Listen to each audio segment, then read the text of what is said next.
Hey, welcome back to another episode of ShredMentor Live. I'm your host, Jason Aaron Wood, and tonight we're going to be talking about the things that enable you to play with expression. And so what we're going to be doing is breaking down the elements of phrasing, okay? And in not too much of a particular order, there are kind of 8 main areas that we're going to cover tonight in some amount of detail, but to be frank, there is, of course, something to be said for something like the Total Artist Development System, where we talk about this stuff all the time, because that is what this is entirely about, being a complete and self-reliant musician from start to finish. All of the aspects of your playing technique are there.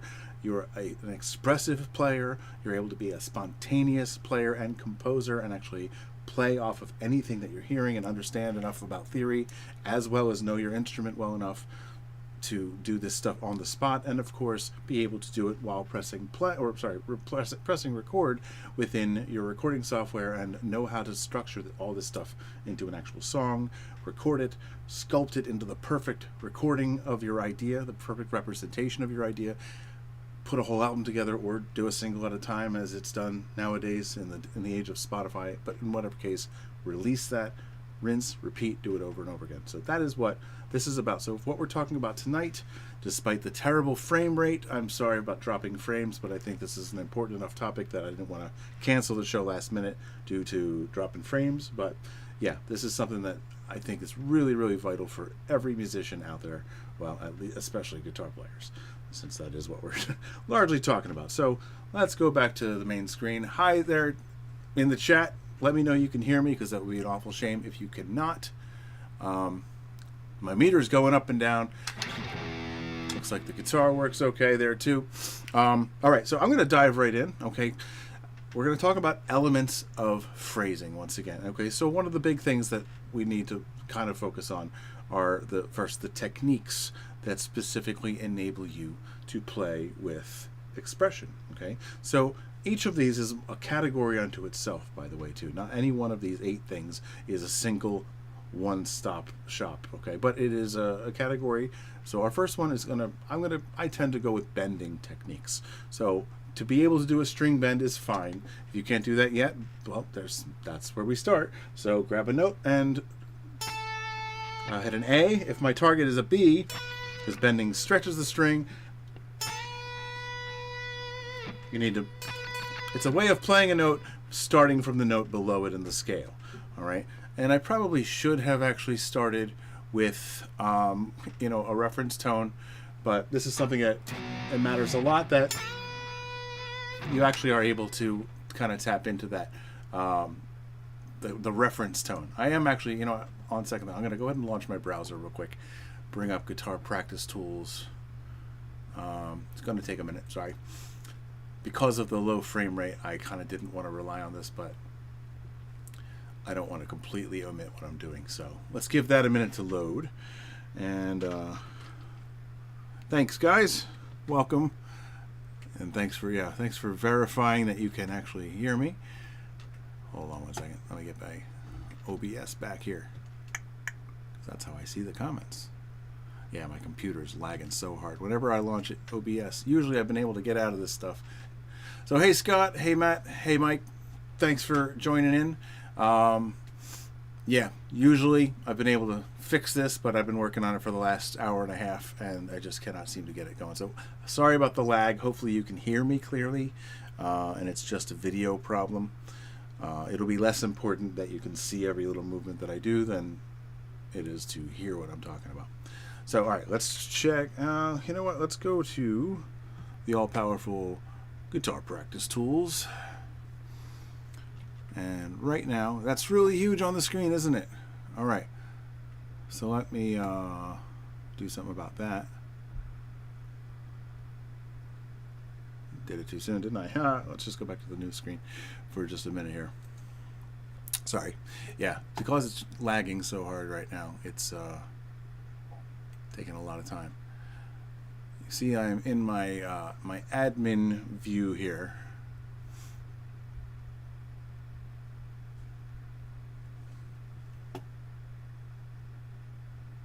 Oh yes, and I'm really zoomed.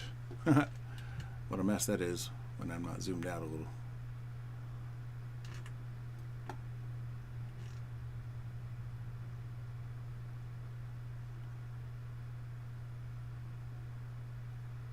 There we go. That's what it should look like, except I'm in admin view, so there's a couple things that you don't get to see, like all these edit buttons and stuff. Anyway, what's kind of neat, by the way, since I'm on this page, I will show you a new little feature, and it's going to take a minute to kick in, but I have sort of turned myself into AI. I've cloned myself, so if you didn't see that announcement, it's right on the Guitar Practice Tools page, so of course that's only for currently enrolled users, but what are the elements of phrasing? And I hope there's not a, of course I gotta,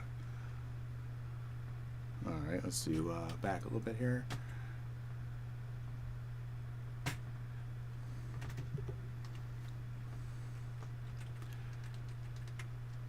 And this is all, you know, programmed in here. I don't know what order it's going to do this in tonight, but I got a pretty good answer out of it last time. So this is going to be right here on the screen, but you can ask a lot of different ShredMentor specific questions that are more about like real life musical skills and get my actual answers that I would give you. So that way you can get a little, just that little bit more support, even if I'm not personally available, because my knowledge base, all of the ShredMentor strategies, all 45 of them, and a growing number of different, well, basically all of the book of sequences, the entire top secret book of practice routines is in there. It knows, this AI knows it. So I'm going to be using the tools at our disposal, which has always been a big part of the ShredMentor philosophy, but let's just put it up on there. All right, let's see what we got. It's only, all right, it's only giving me a little bit. So what this is doing is also, it's been trained on some general knowledge too, before I got to it. Can you expand on each of those?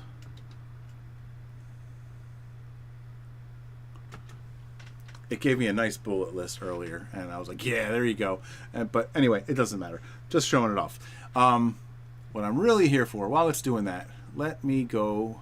Oh, hey, Scott, by the way, since you're here on the call, I hope you saw my email in the professional home recording section of the songwriting pillar. So, you know, you can go over here to songwriting and recording and click on professional home recording.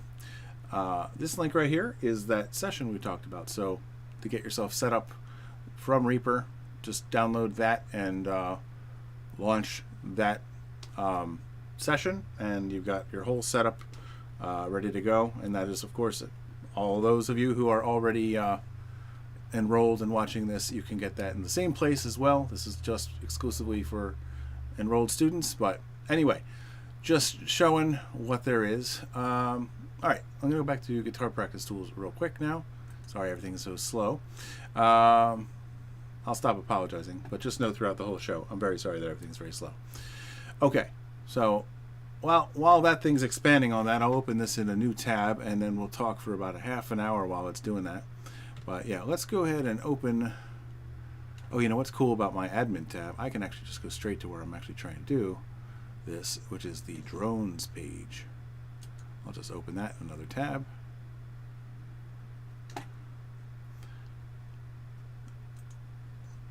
All right.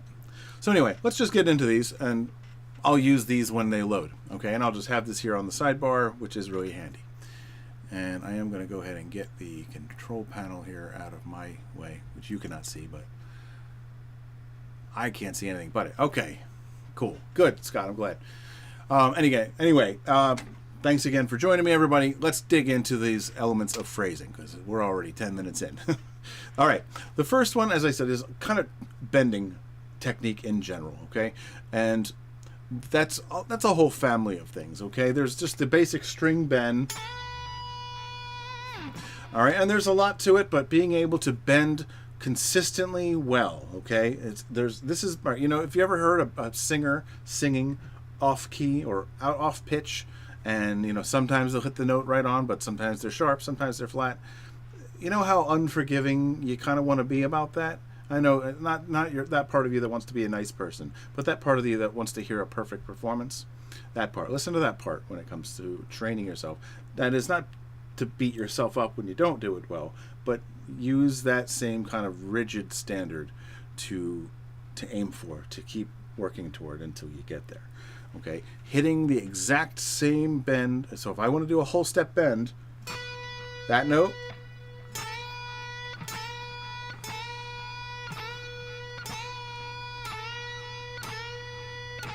one of them wasn't so great, but check again against that, because if you do it wrong, maybe a little flat and a little more flat, a little more flat, over time, if you don't check back against your reference pitch, you could be going flat or sharp and not even notice it, because your ear is going to be programmed with the most recent note you've heard, which is why I am loading my drones. Here they are.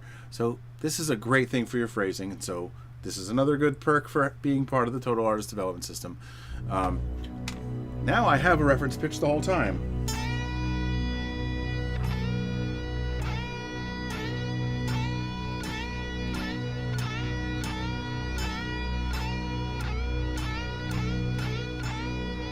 Now, I know that's not the most exciting thing to play, so it will test your patience just a little bit, and probably the patience of those around you, so, you know, go off and retreat into your own area. This is why they call it wood shedding, by the way. Wood shedding is a private place where no one else is, where you're not going to bother everyone around you, and you can just progress quietly. So anyway, yeah, some of the things that we do when practicing can be pretty irritating to the people around us. So, you know, be kind and go into your own space if you have others around. But that's the kind of repetitive stuff that you're going to need to do to get really consistent at doing that same thing consistently well every time you do it. Okay, so that's one of the big things I'm going to say about all of the bending, the family of techniques. Because when I say that, there's a bend,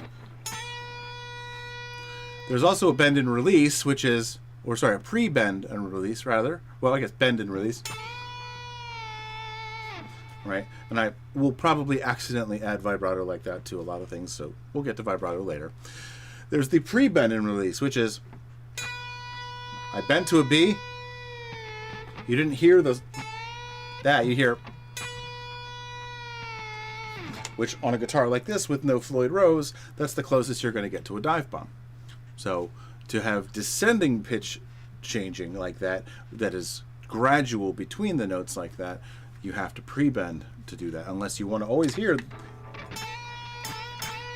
which probably 99.9% of the time I actually do, you hear the bend when I play. I don't really do a lot of pre-bend and release, but I've done it once in a while. Then you have your unison bends, which would be bending one note into unison with the same note. So I'm going to just stick with B for no reason at all today, but so the unison bend played like that is like more like a chord. This note does not change. This note does change. So I'm bending one string while holding my finger down on the other.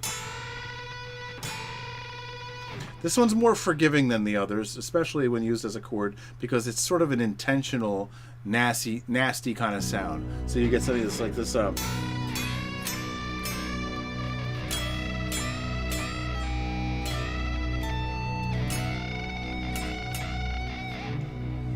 Right, so you get something like that, and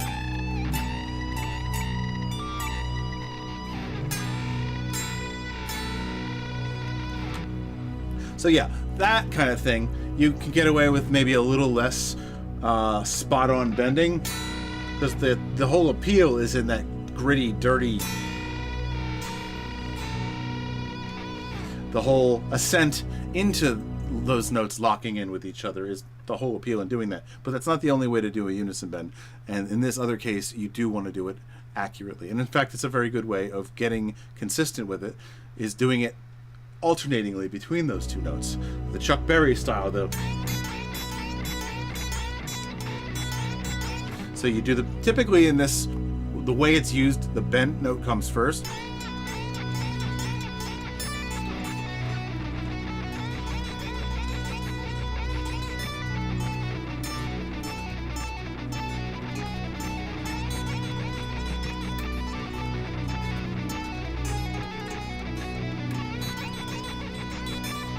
Hey, Jean-Marc, how are you, man?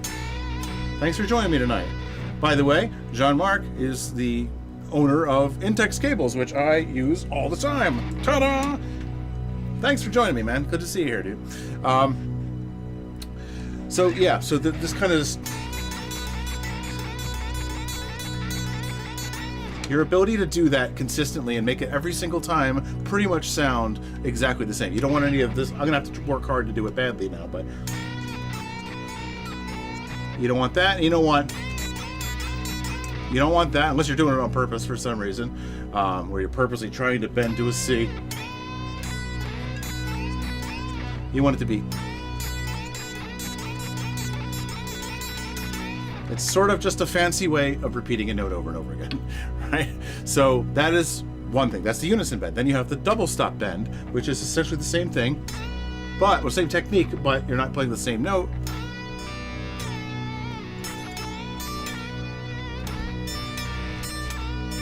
So you sometimes will get this, you know, like.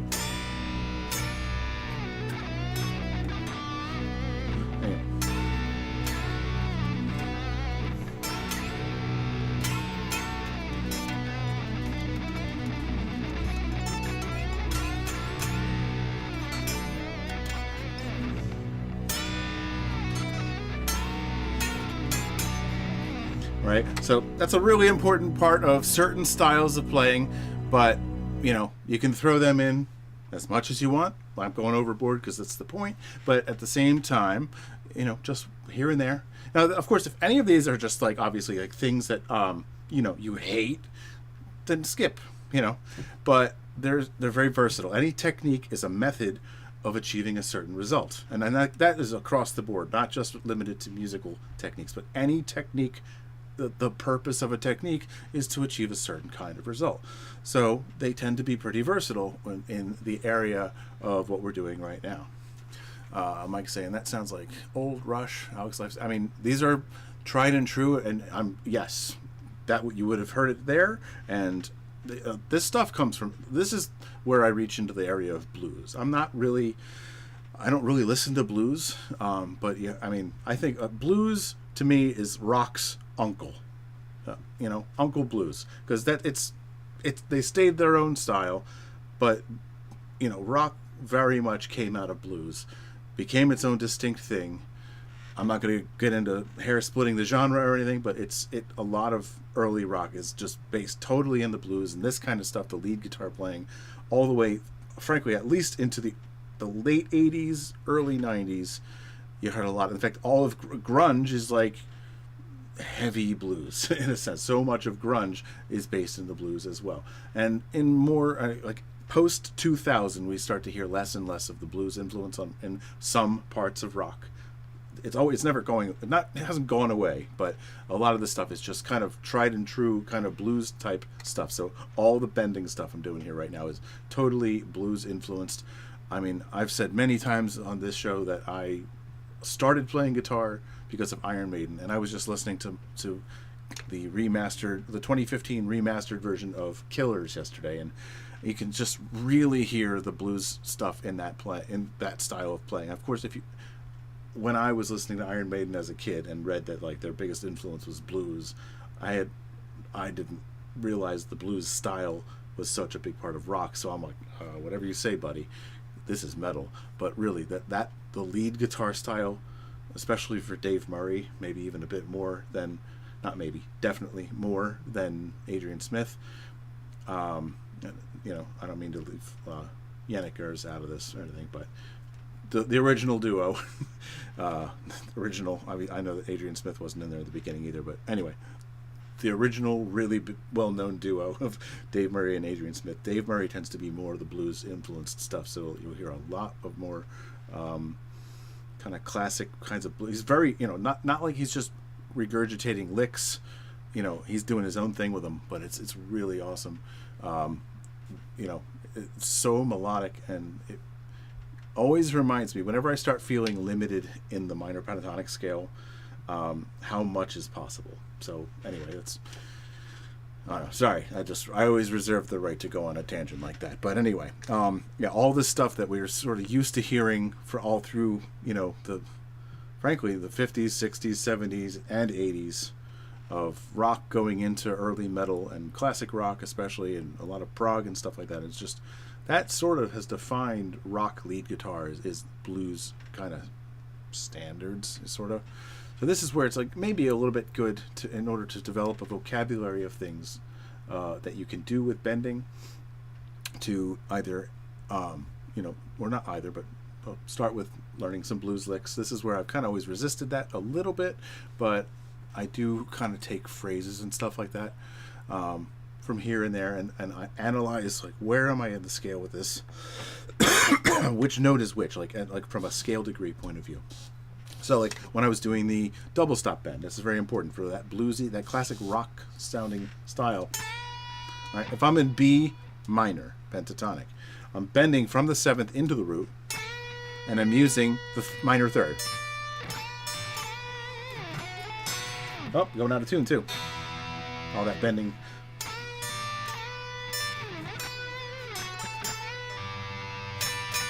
All right, the other one is the same interval, but from somewhere else. This is bending from the 4th into the 5th, and then playing the 7th.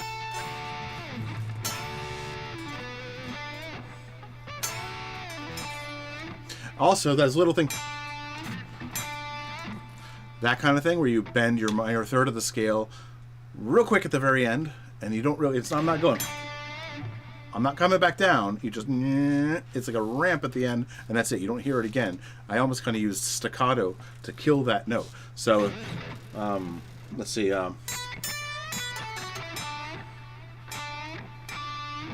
So it's minor third, and it kind of majorizes toward the end. That's another really important aspect of it. So just kind of getting to know how to use your minor pentatonic scale in a rock blues kind of way. Which notes to do, which bends from.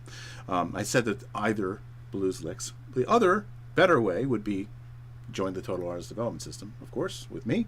So go to ShredMentor.com, fill out the form, have a free introductory consultation. We'll talk about it, see if it's right for you. Look at what your goals are. Of course, it's not right for everybody. It's right for a select few. So depends on what you want, and that's where you tell me about it in the form and then book your call. So anyway, that would be the better way, because this is a really big part of it, especially since this is the Total Artist Development System is kind of a pipeline from anywhere you might happen to be with your playing, all the way through being fluent with applying it in musical ways, all the way to actually recording and creating your own music and releasing it into the world. So we want to make sure every part of your playing, your musicality, your spontaneity, your fluidity in the language of music is all quite intact and sparkling quite well before you go and put that out on the world stage, because there's no take backs. Once you start getting that music out there, it's out there. So make sure you hit the ground running when you do. So that's a big part of that too, and we cover this quite a lot, especially in the private one-on-one stuff. If this is something you need and you're playing, we're only going to scratch the surface tonight with these areas. But anyway, so yeah, regular, a good old bend, a bend and release, a pre-bend and release, a unison bend, either as a chord or a single note thing, a double stop bend, either as a chord or as a single note alternating thing. Rhythmically bending notes. It's easy to forget about that, but like instead of just or like that, what about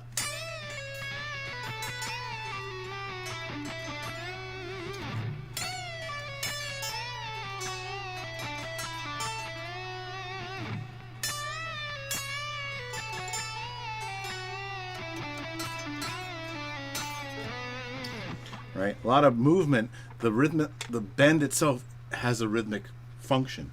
So that's another one, rhythmically bending the melody itself. It's easy to forget about that, but when thinking about bend, because what about bending and releasing as part of the actual melody? So you're introducing it without a pick stroke. It's got kind of a legato quality to it. Bending multiple notes simultaneously. I tend to not do this too much, but let's see.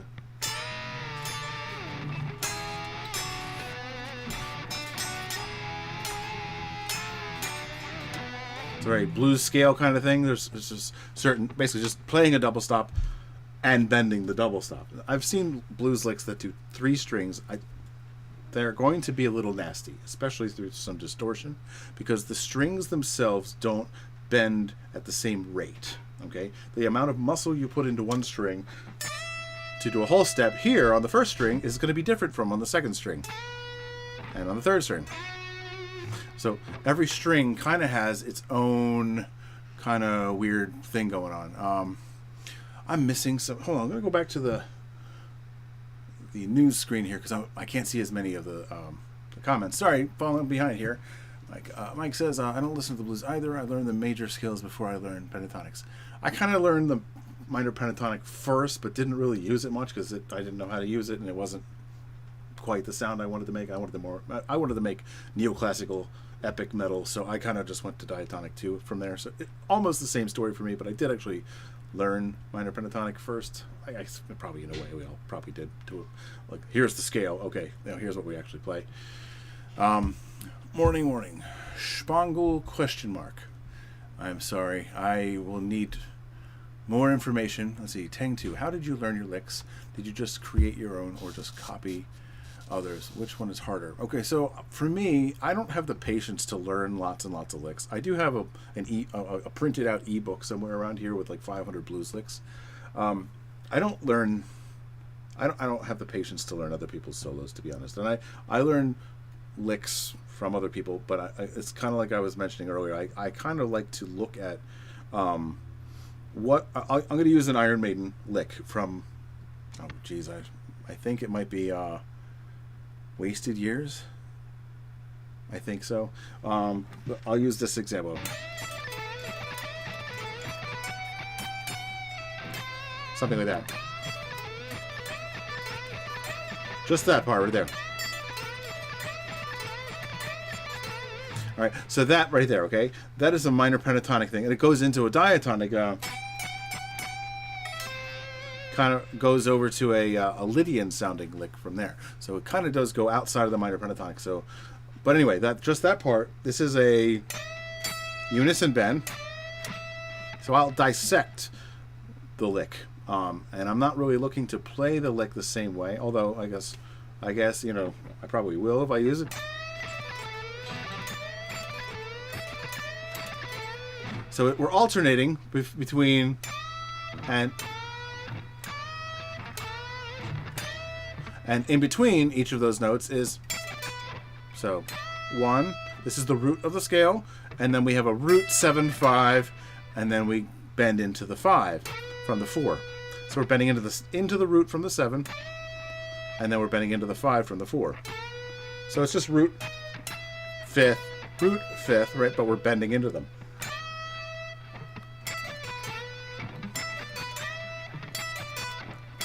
Just that little phrase is kind of like a E and a. It's of 16th notes. It's the 2nd, 3rd, and 4th 16th note. I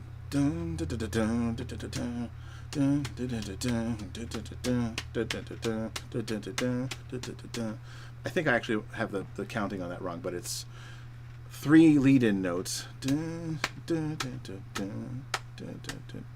Yeah, I think that's actually more like a 3/8 notes in 3/4 kind of thing, actually. Kind of N3 and N3 and 1, N3 and 1, N3 and 1. I think that's it.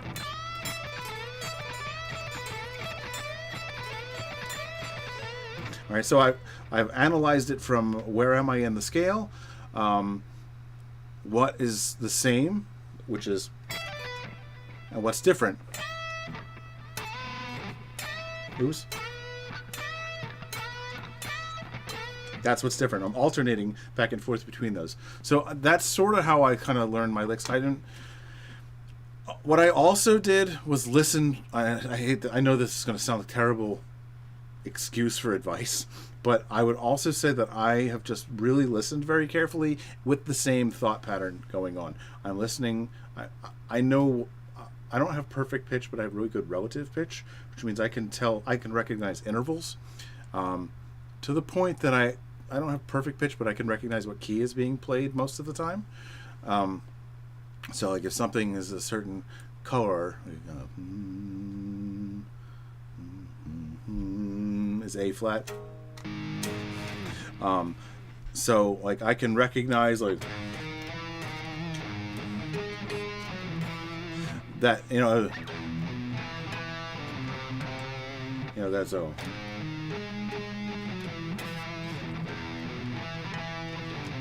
To me, those two it's the same melody transposed, but to me, each of the keys is sort of a distinctive color, but it's all from relative pitch. So I've had my wife insists I have perfect pitch, but we've argued a few times, and I insist I don't have perfect pitch because I can't just recognize a note. I need to lean on relative pitch because in my head I'll either go.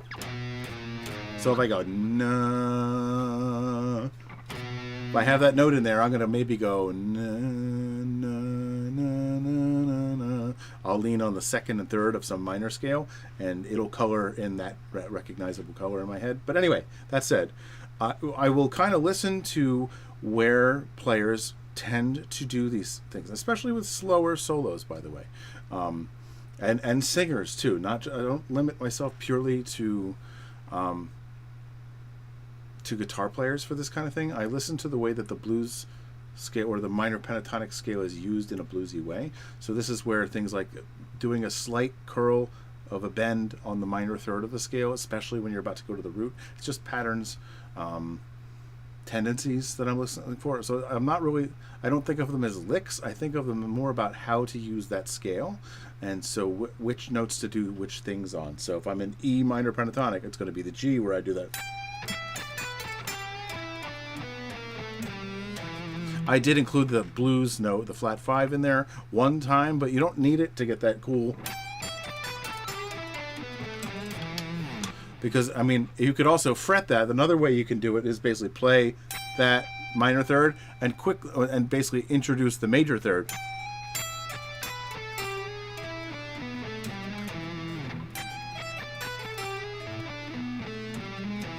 Again, not a blues note, no flat 5 in sight.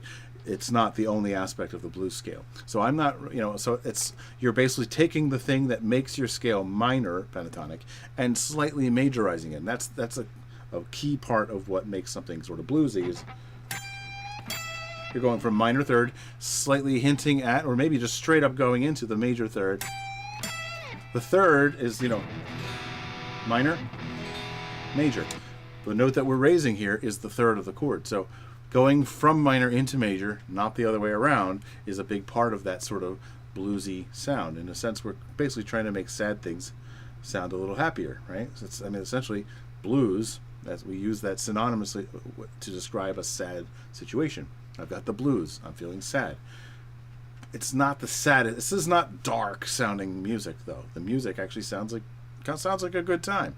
All right, and so that's the contrast of that. Is a part of that. And I don't mean to get too metaphorical here, but that's sort of what's going on there, is that particular sound majorizing a minor third.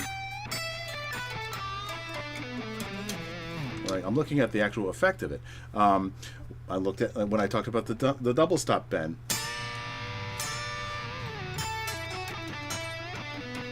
Where in the scale is it happening? It's basically a minor third as an interval, but I'm bending into the lower note. So if it's the root and minor third of the scale, what's the note below the root note, which is the 7? So I bend the 7 into the 1, and it's 1 and 3 together. Or I bend the 4 into the 5, which is the 5 and the 7 of the scale. It's basically that, but with a bend into the lower note.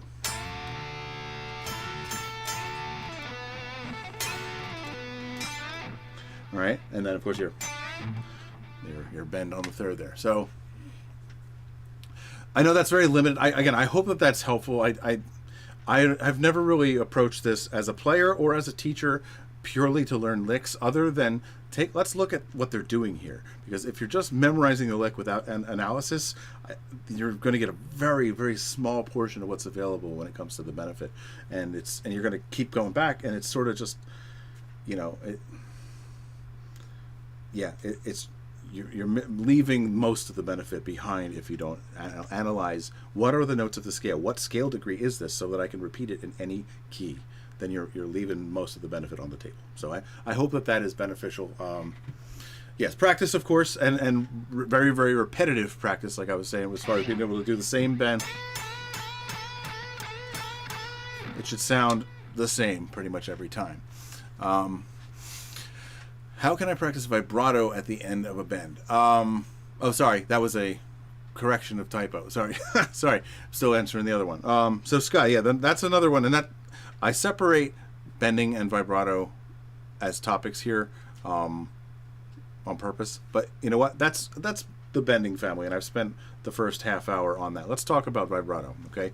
Because that comes into place. Your vibrato. I will get to that question. This is all part of it here, but I'm glad you asked it, and it's something I'm going to get to. But the vibrato itself needs to be in place first, okay? So you have, in fact, we'll get to this right after I break down the vibrato side of it itself, because you need to be able to do the vibrato on a non-bent note first, and also be practicing your bends separately, because that is something I did have to practice, to bend into a note and then apply vibrato in the way that it sounds right. And my vibrato, I think I channel, honestly, I channel Yngwie Malmsteen with my typical way of like a lot of the stuff.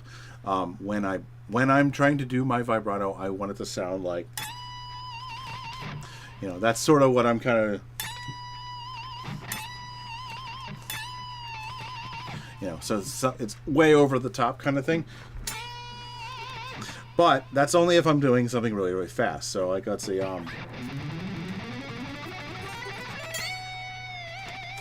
right, because that's the, you know, after I've just melted their face off with some speed, now I want to give them the like big finish, right?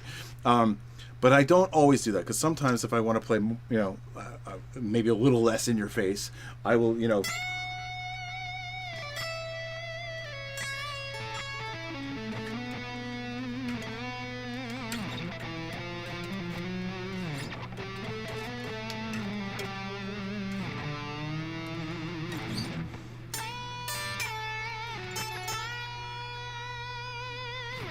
right? So it's a lot more toned down than the, you know, where I'm basically going sharp and flat after I've established the note, right? But anyway, let's talk about those three aspects of the vibrato, because that needs to be there whether you're doing a bent note or not. First is the width of how wide you're bending. All of these need to be consistent, by the way. How wide you're bending. So if I do a narrow bend, that's fine. If I want to do wide, that's like a half step. When I'm doing it really crazy, like when I did the, you know, I'm basically bending into a whole step and releasing it over and over again, but I'm doing the same bend, a whole step, just rather fast. So the consistency of whatever, if it's a whole step that you're bending, if it's a half step that you're bending, if it's just like a little, you know, a quarter step or something small like that, something almost, you know, that's like barely a bend at all, but it's just enough to give it a wavering, right? So the width of your bend needs to be consistent every time you do it. The next is going to be the speed of the bend. You can go fast or you can go slow, but I would actually recommend something in between, which is something I think people don't necessarily think of too much, but the actual speed of the music. Some subdivision of the actual music that you're playing to. I know this isn't going to be everybody's cup of tea here. King Diamond, you know, so if you like King Diamond, you'll know what I'm talking about there, because there's a lot of talk about tea on the album Them. But anyway, yeah, not everybody's cup of tea, but King Diamond, if you're into it, listen to the song Arrival. In fact, even if you're not, bear with me after the show, just look on Google right now, King Diamond Arrival, or not Google, YouTube. Go on YouTube and pull up King Diamond Arrival. And that song, when you get to the chorus,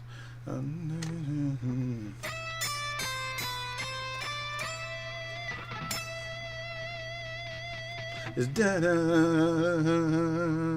he actually is doing vibrato as a quarter note triplet to the song, and that was where and I've been listening to King Diamond since like the early 90s, so to me that's only a couple years into playing guitar. I was like, oh, okay. And what's great is he did it with the harmony too. It's like,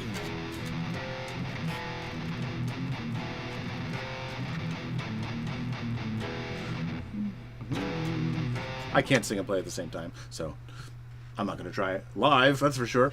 Anyway, but yeah, so that's the riff going on. That whole one. That's actually the. So it goes up to this high note just as the chorus kicks in like that. Listen to how the voices do this. That's how I actually approach my vibrato timing, okay? So I kind of try to, and sometimes I'll do that even when I am not, like, it might not be the speed of something else that's actually happening in the song. It might be like quarter note triplets along to something that's like 16th notes or something. The one of the main beat or of the measure eventually lines up in my vibrato when I'm playing along to an actual track, though. And it's almost, I don't even think about it anymore, but I find that way it's easier for me to stay consistent with the rhythm of it, and it also fits the actual music. So now that said, I mean, and you mentioned Merciful Fate, Scott. The early Merciful Fate stuff, the vibrato was really, really fast and a little bit harsh, and it's a taste thing. A lot of it in the early 80s was that kind of sound. You hear a lot of that kind of stuff in the metal of the early 80s. I don't play like that, but I have no problem with it, and that's, I mean, honestly, coming out of like the 70s, there was a lot of, I mean, it just continued into the 80s. The music of one decade sounds an awful lot like, well, the early part of that decade sounds an awful lot like the previous decade, because it's, you know, it's a gradual thing, so the tendencies continue on. So the late 70s playing sounds an awful lot like the early 80s playing, and then the late 80s playing sounds an awful lot like the early 90s playing, and so on. So, surprise. Anyway, though, so that, but I noticed it with Merciful Fate. I recognize, like, early Merciful Fate. That's one of the qualities of the lead guitar playing in there. It's still, I love it. I pretty much like everything all the way up, at least until like the mid '90s on King Diamond and Merciful Fate. Anyway, though, just yeah, the speed of your vibrato being part of the rhythm of the actual music or somehow related to the tempo is what I would recommend in that. But that's a good way to keep the rhythm steady. Okay. The two other factors here, though, there's one of them that I always recommend, and I don't know if you noticed that I'm doing this, but let's look again here. Notice when I apply the vibrato. I'll do that run again.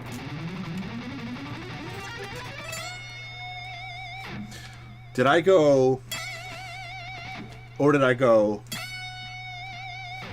Notice what I did there. I'm establishing the note first, then I add the polish.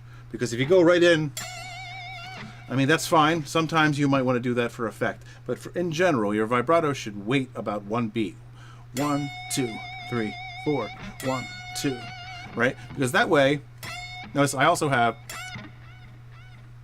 delay. So it's going to repeat that note and reinforce the original pitch. But even if you're playing totally dry, the listener's ear needs to hear the note you want them to hear first. So wait about one beat. This is just basically taking a note out of any really great singer's bag of tricks here, but you wait about one beat before you begin to apply the vibrato at all. That is one of the most important things I can pass on to you. So those are the big three, okay? The width of your bends being consistent, the speed of your bends being consistent, and then also waiting a beat or two, depending on the tempo, to actually even apply your vibrato. Now, there is a fourth consideration for sometimes, which is the choice to not apply vibrato at all on purpose. And that's fine. So, you know...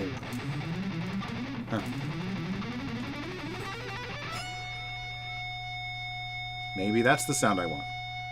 Some good sustain there, huh? All right. Right, it sounded like it started doing vibrato on its own.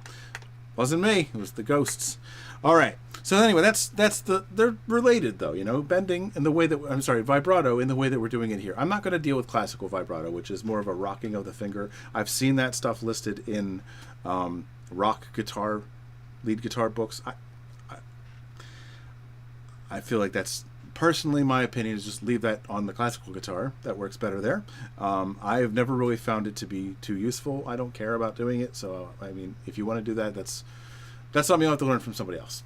Because I don't see a point in it. We have so many great ways of doing electric guitar vibrato using bending that I don't see a point in doing that. You can get the same effect because by rocking your finger behind the fret, you're very slightly pushing it into that little crevice down there and bending the string. So, you know, you could get the same effect, I guess, if you want, by just pressing harder on and off. Let's see.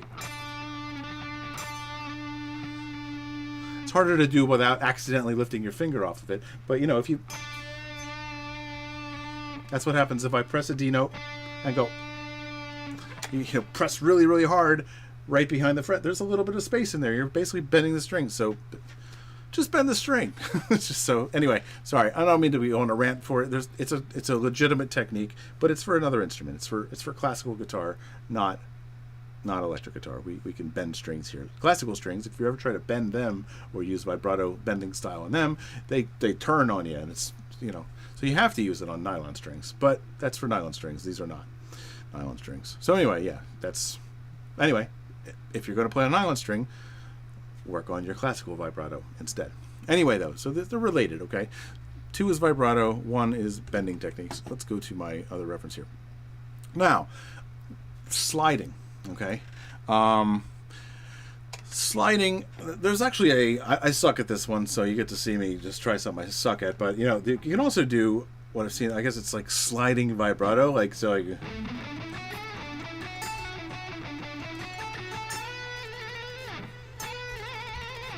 It's just this crazy sounding thing, and I don't have a lot of uses where I would want to use it, and so therefore I haven't had a lot of motivation to practice it, which is why I suck at it, but at least I know how I got here.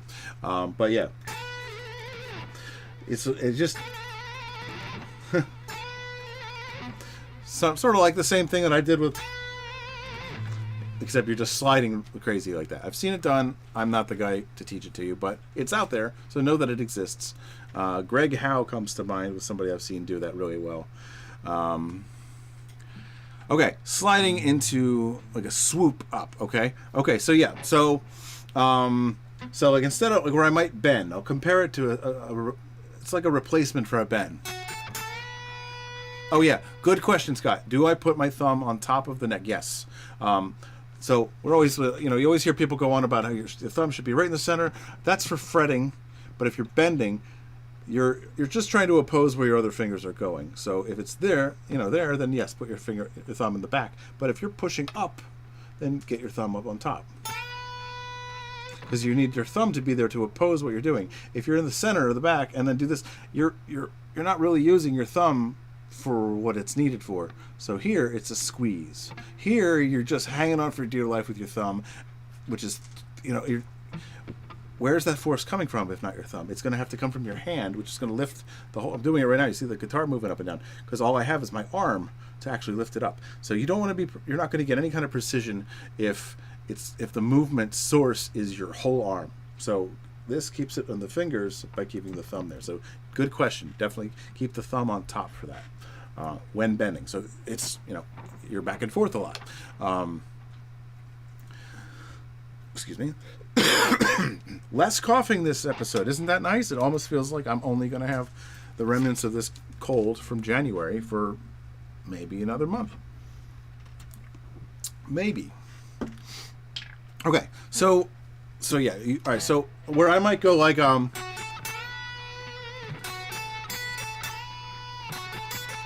let's say that's my phrase. I might go, bending version, or,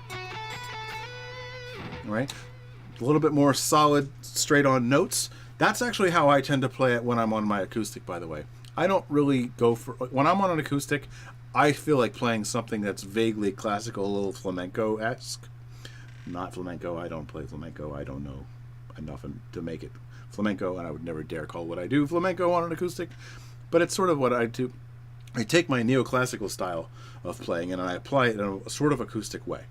And so I don't really find a place for bending in there. I don't like to bend on acoustic when I do it. It's just a sound I don't particularly want to make on an acoustic. So I don't do it. And this is something that I use instead. So like, where I might go,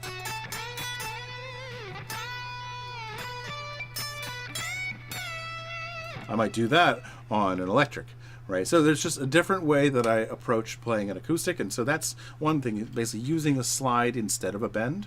There's a lot more moving around, but there's, by doing it that way on acoustic, it's sort of bled into like, oh, these are things I've done before, and so now I will tend to use them a little bit more on electric. So let's see. Okay, long interval sliding. Okay, this is a trick of the eyes. Okay. So this is like driving. So for those of you who are driving age and older, this will hopefully make sense, and I hope that it's also something you do when you drive, which is don't look at the hood of your car. If you're looking at your finger while you move it up there, that's like driving while looking at the front edge of your hood. I hope you don't drive like that, because someone's going to die. All right, but anyway, that's the idea here. If I want to go to the next E, I don't go like that, because you're going to be at the target when it's time to stop. So you're not looking ahead at all. You look ahead at the road, you look ahead on the fretboard. All right. The idea instead is look at it where you're putting your hand, put it there, then look where you're going, then put your hand there. Oops. Oops. Let's try again.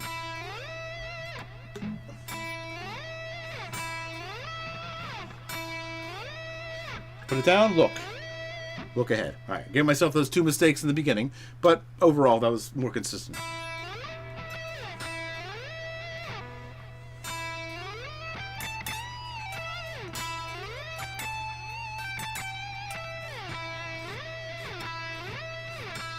Right? So notice that my eyes, back to 5, back to 17, back to 5. My eyes are not where my hand is. My eyes are where my hand is about to be. So anytime, and I picked an octave because it's over the top, but really just going like a fifth. Oops. A fourth. These are, within an octave. It's a little less, out there, but to get an interesting wide interval kind of slide, you got to get your eyes ahead of where you're actually going. Put your eyes where you need to put your finger down, but then good, you're there. You don't need to look there anymore. Look to the next place.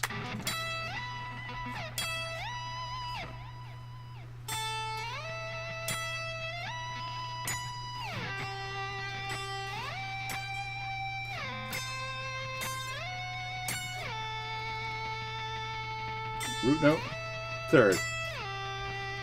7, second, octave of that note, fifth, octave, root, right? So a little off here and there because I'm making it up as I go too, so there's the improv aspect of it. But notice my eyes are always ahead of my hand, and that's vital for any kind of long interval sliding.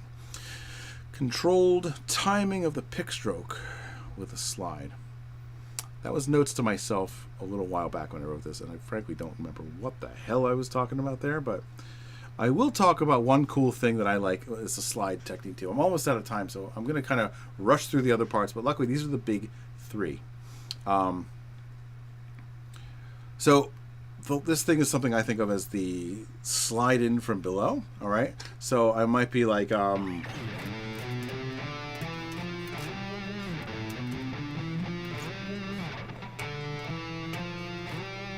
So it's kind of where I'll pick up.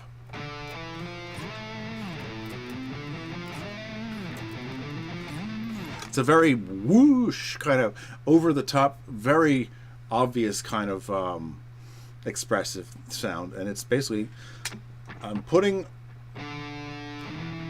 a higher numbered finger down and then sliding in from below that even higher. So if I'm at 8, I'm in A minor now. A, B, C, D, E, F. And my first finger will slide from the D below that all the way past that to some other note. I went to a C that time. So it's just this big whoosh coming in from below. So that's another kind of cool one. Now there's also this really cool weeping kind of slide thing that I'm not very good at either, but it's basically just like, and it creates this sort of weep. It almost sounds like crying. It's this kind of just...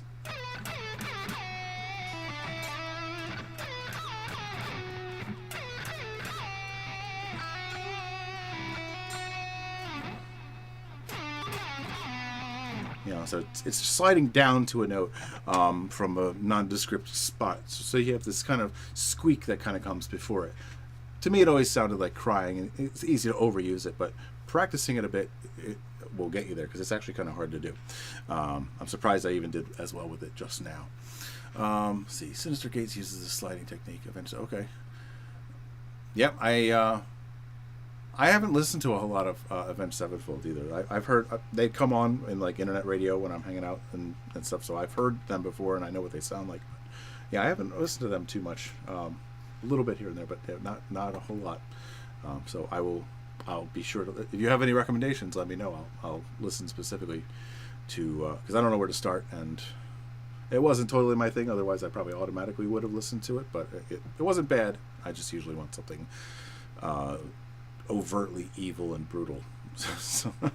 Okay, so not a whole lot like what we're talking about tonight, but anyway. All right, so that's our kind of the big three. Okay, bending, vibrato, and sliding. Beyond that, though, there's a whole other area of this, and I'm not going to be able to do it justice in 5 minutes, but I'm going to cover these things. You have the rhythmic side of things, all right? And so I'll give you a quick example. Being able to do this with syncopation and groove, all right? And so like, I don't have my beats pulled up. I guess I should probably just try to load them for just a second here. So that'll take a second. But I'll get to that side of things, okay? Let's talk a little bit about starting and ending late, all right? So let's say I have a melody, which is 1 and 2 and 3, all right? What if I do some lead-in notes, all right? Like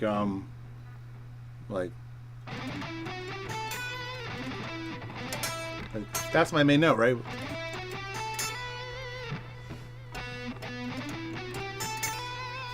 So a couple sub beats before that, I need to be able to kind of account for that and still start.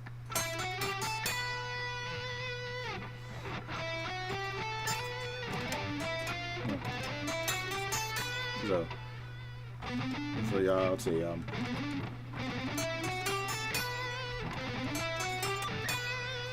Or it should still sound like the first beat when I hit the beginning of that melody, right? But just adding a note or two before that, especially an odd number of them because it ends up coming in on an upbeat, that kind of thing. You have that little build up. I can't stress how much that's an important part of the phrase side of phrasing. We're talking about phrasing, but all we're talking about is technique so far. The phrase itself is a big part of it, right? So starting and ending. Starting a little bit early in that case, right? Some number of half beats or some subdivision. It might not even be the same subdivision value as the rest of the melody. Where I did a fast like 16th note triplet before I did my 8th notes. Let me pull up my just straight kick and snare only beat here for a second, because I'm done with my drones here. There we go. Okay, so let's do I don't know, 100. So right. So let's see.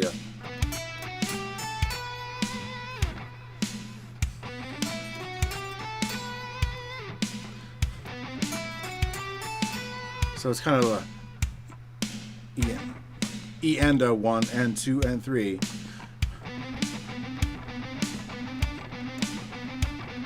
I'm skipping the downbeat. I'm playing only on the other three 16th notes. So, right. So that's kind of an example. It could just be, or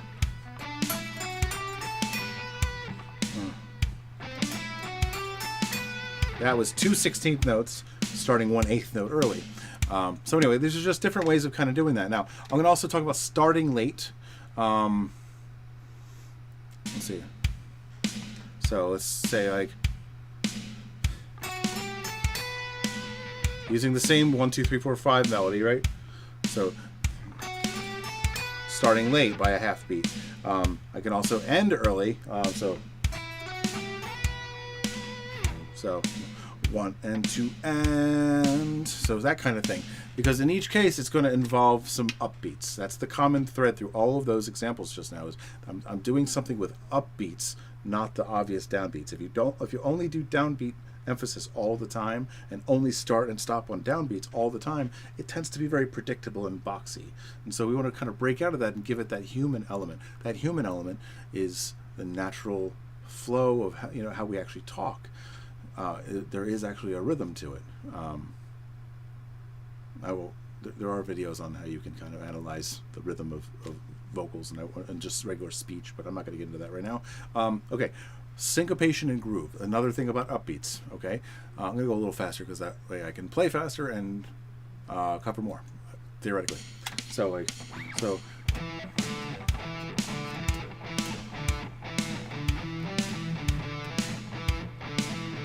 the beat's just 1, 2, 1, 2. It's just a glorified metronome, really.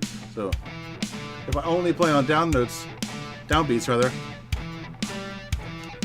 it's really boring. I could just do 8 notes.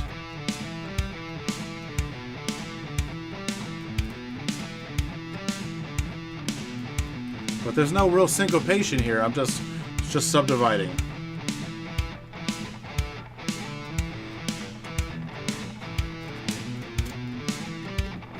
Right, and so that's a little bit. Now that is syncopation. I'm playing off of, in contrast to what's already there.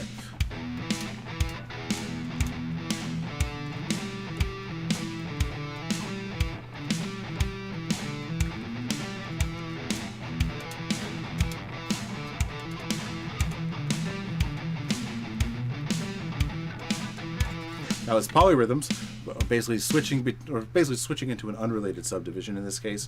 Assuming there was like dun dun dun dun something actually going on the 8 notes, it would have been polyrhythms if I forced the triplets over it. I could also do like polymeter and stuff. That's just getting into interesting, weird rhythm stuff. But rhythmic variation. Just even if you're going to be straight rhythms here.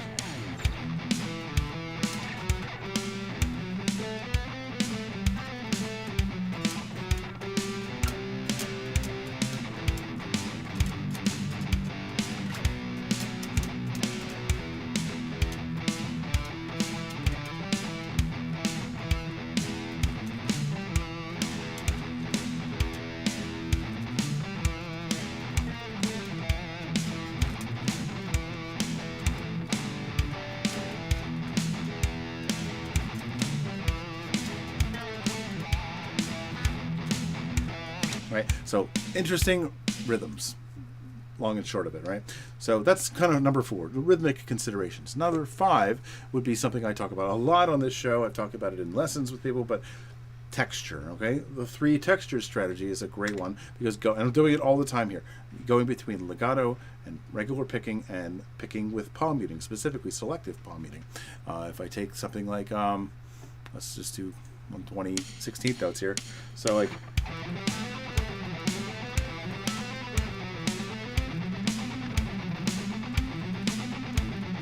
legato. Regular picking. Palm muting. Legato. You could practice the same phrase with all 3 techniques as one exercise and just be done with it. Cover 3 times as much territory in terms of your expressiveness. 3 specific techniques that are just asking to be used together on anything that isn't a sweep arpeggio, because that's kind of hard to do as legato because it's 1 pick stroke per string. So you can practice sweeping very, very quietly with this pick, and you can get a legato quality to your sweeps. You just have to, don't go digging in with the pick too hard, or else you're going to hear the pick strokes and you're going to kill the whole smooth legato tied together vibe. So legato isn't a technique as much as it's a quality of your melody. So a smooth legato literally means tied together. Picking is just going to be a lot more pronounced attack to each note, and then selective palm muting pretty much is nothing but attack. So it's almost staccato. You could also throw staccato in there, but it might not be the same. It's pretty hard to play staccato as fast as that, so you might want to save that as another texture. But that's texture, okay? So that's consideration or family number 5. Number 6, and this is where you can't really get away from this, but your melodic composition. When we talk about, this is the phrases themselves. What are you actually doing with it? Like, are you doing nothing? Are you have linear melodies? So I mean, how you? That was just a scale, So I mean, are you doing? You could also throw some sequences, which was what I did before. I did 5 sequences of 6 with a final note. Call and response. So we go.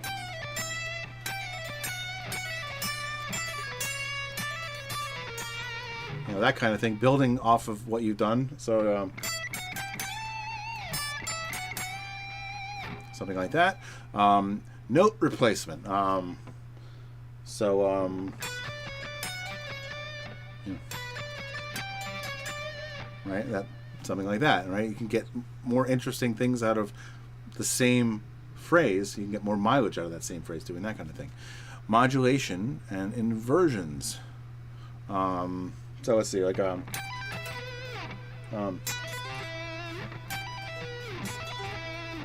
something like that. If you have a run, try it again somewhere else. Just do it. That's an inversion. So like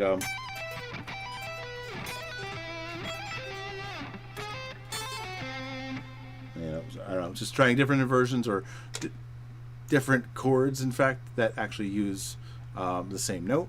It can help. It's a little bit of a common tone kind of thing. So yeah, this is where it really comes down to it. So again, I think I will leave off here talking a bit about you know, the total artist development system, because again, these 1 hour things are great, especially more so when my camera is not dropping 60% of the frames, which is not me, it's my computer, but I can't help it because it's the sound card, I mean the video card. But anyway, you know, how you connect the chord tones of the underlying chords is obviously a huge thing. That's the main thing that we're doing when we're writing melodies for any instrument, is we're basically trying to make melodies that sound like they're meant to be, and that means that they are paying close attention to what chord is playing right now, and focusing on one or more notes from that chord in the actual melody. And when the chord changes, we anticipate that change and move to one of the notes in that chord. And so there's a lot of juggling going on, and a lot that you have to be aware of in the underlying music. We're not, even though the way we talk about it is we solo over music, that sounds an awful lot like shouting over music, and sadly that's an awful lot like what people actually do. They're basically not paying attention to the underlying track, and they're just playing whatever in the same scale, and it's not even close to all there is to it. You need to be paying attention to what's happening in each chord, focusing on the notes from the chord during that chord playing, and when the chord changes, bam, you change. The rules change. The whole color of the moment changes. That window of time, those rules, that doesn't work now. Boom, you switch to another one. Your ability to use wide intervals and create an element of surprise in your melodies is a big part of it. Small intervals are, you know, easy to sing, so they're a little bit more predictable. So an occasional wide interval can really help a lot. It's, you know, anyway, that's just barely scratching the surface on melodic composition. Then we also have other sounds, which I don't have my whammy bar, so I'm not going to get into them today, but you have other things. Well, I'll get into some of them. You know, have your, you know, pick scrape. Doesn't always have to be musical, but it can be very effective, you know, things like that, or using a slide as kind of a scrape kind of thing, slide in and out, which is the next thing I had there. Your ability to use harmonics, you know, so and not just, you know, not just pinch harmonics, but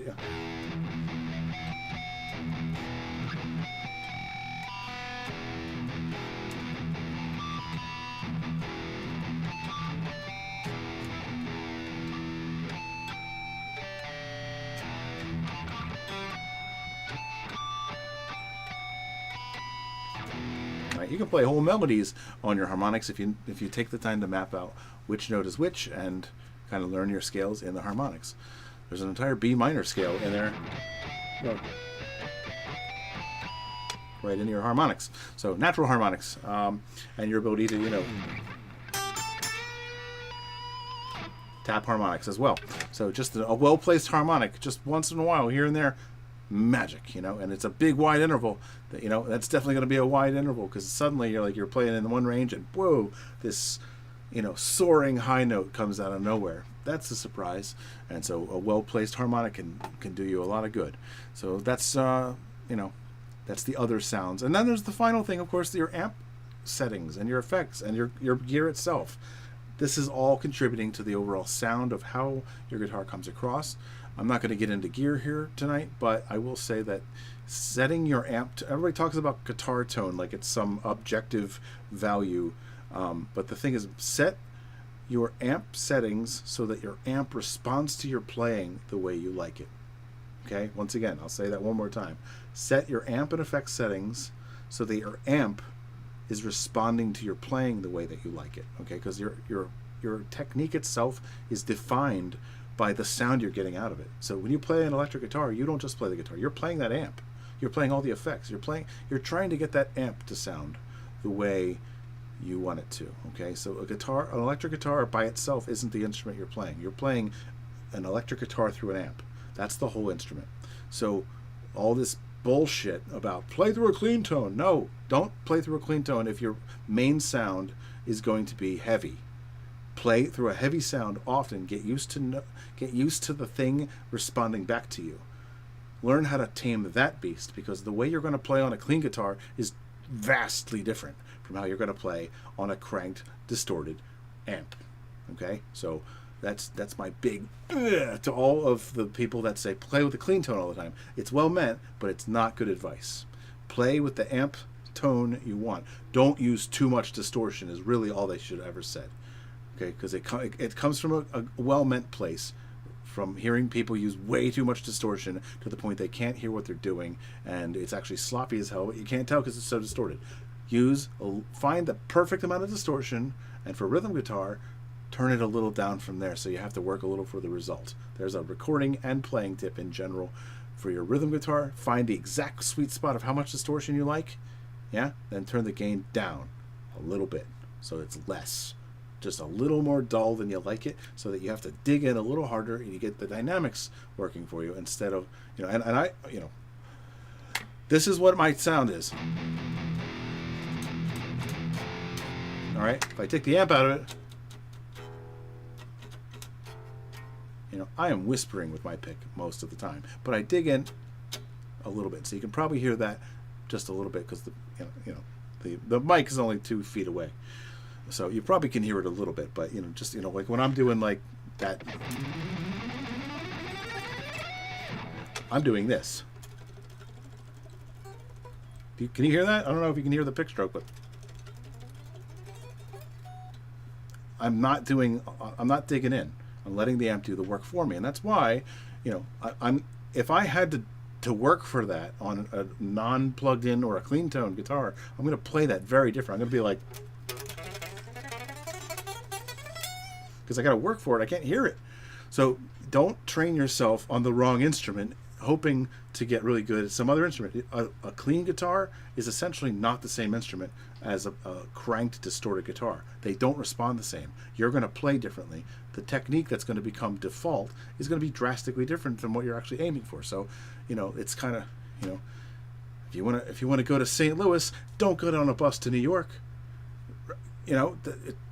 There go different places. If you want to learn how to play well in a clean tone, then practice on a clean tone. If you want to get good at shredding on an electric, distorted guitar, practice on that instrument. Okay, that's a big part of it. I reserve the time for that rant, but yeah, don't forget. The best way to do this though is direct training here. Okay, so yeah, let's.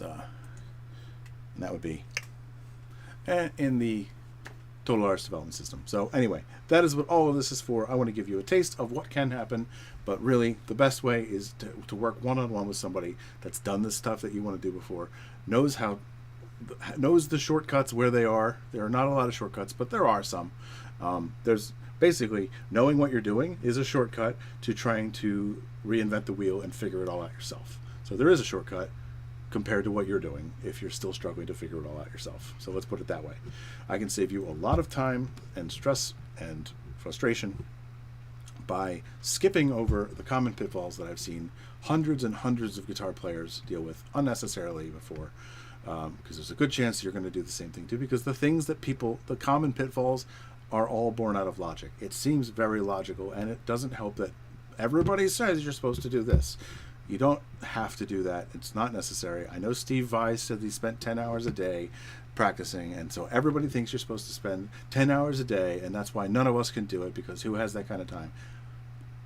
Bullshit. You don't need to do that. I don't doubt that he did, and obviously he's a great player, but you don't need 10 hours a day. You need one really well spent hour, and you need a strategy that I will provide for you.